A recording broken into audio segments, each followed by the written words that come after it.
यो पनि एकदम महत्त्वपूर्ण रहेको छ। यो पनि हामीले जानेन भने फेरि हामीले अर्को पढ्न सक्दैन, त्यसको लागि हामीले जान्नुपर्ने हुन्छ हैन। यहाँ लेखेको छ गोचेनसुम भनेर लेखेको छ। गोचेनसुम भनेको चाहिँ 3 वटा शिर अक्षर है। गोचेनसुम भनेको 3 वटा शिर अक्षर। 3 वटा शिर अक्षर चाहिँ के हो भन्दाखेरि एउटा, दुईटा, 3 वटा छ। यसले कसरी पढ्नु पर्यो? रागो भनेर पढ्नुपर्छ है। रागो, लागो, सागो भन्ने हुन्छ है। यो चाहिँ यहाँ नेपालबाट यहाँ लेखेको छैन रहेछ, तर अलि एकछिनपछि तपाईँले देख्नुहुन्छ। जस्तै रागो भनेर यहाँ लेख्नु भएको छ है। यो रागो भनेर आरु भनेर लेख्नु भएको छैन, हो त्यही हो, त्यही नै हो। अनि 3 वटा शिर अक्षर चाहिँ रागो, लागो, सागो।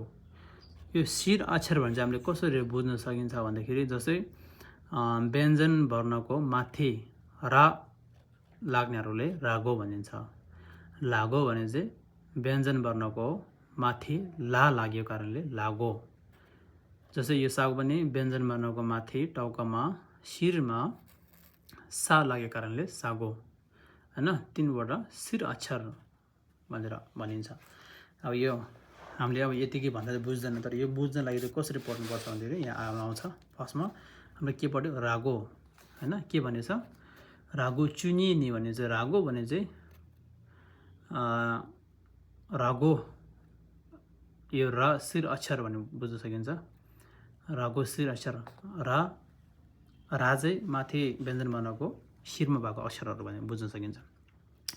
त्यो चाहिँ कतिवटा छ भन्दाखेरि 12 वटा। 12 किसिमका रागोहरू भन्ने यहाँ भनेको छ नि हैन।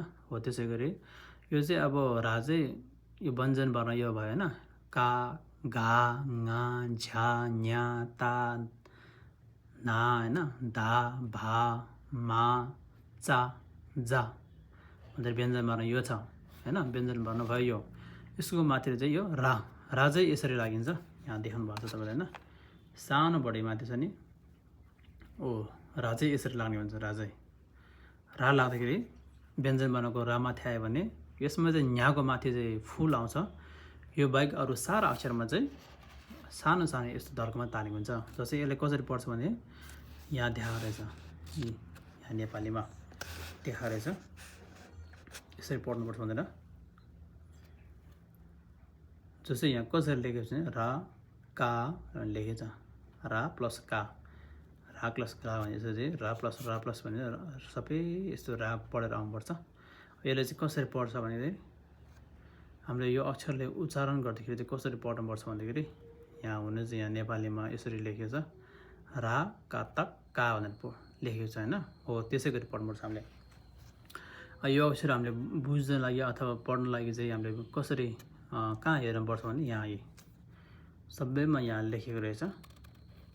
त्यही भएर कारणले हामीले पढ्न पनि सिक्न सजिलो हुन्छ। कसरी पढ्नुपर्छ?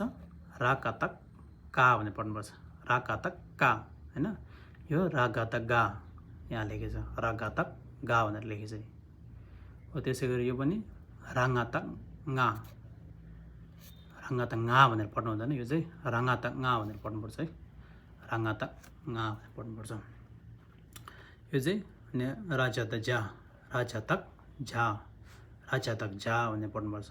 अनि यसलाई रान्या त न्या, रान्या त न्या, न्या हैन, न्या भनेर पढ्नु हुँदैन। रान्या त न्या। अलिकति यो अब यसमा शिर अक्षर आएपछि अलिकति साइलेन्ट, अलिकति सानो साउन्ड भएर जान्छ, सानो स्वर भएर जान्छ यो व्यञ्जन वर्णको चाहिँ। कहाँ पुग्यो? यहाँ रान्या त न्या। यो राता तक ता यहाँ लेखेको छ। राता तक ता। अनि यो हुन चाहिँ यहाँ यो यता हुनुपर्ने, यो यता हुनुपर्ने, अलिकति मिस्टेक भएर छ, केही छैन। राना तक ना, रा नातक ना यहाँ लेखेको छ हैन। रा नातक ना हो। अनि यो रा दा त दा पढ्नुपर्छ। यहाँ लेखेको छ ल, रा दा तक दा हो। अनि यो रा बा त बा, रा बा तक बा, रा बा तक बा भनेर पढ्नुपर्छ। यो रा मा त मा, रा मा तक मा, रा मा त मा।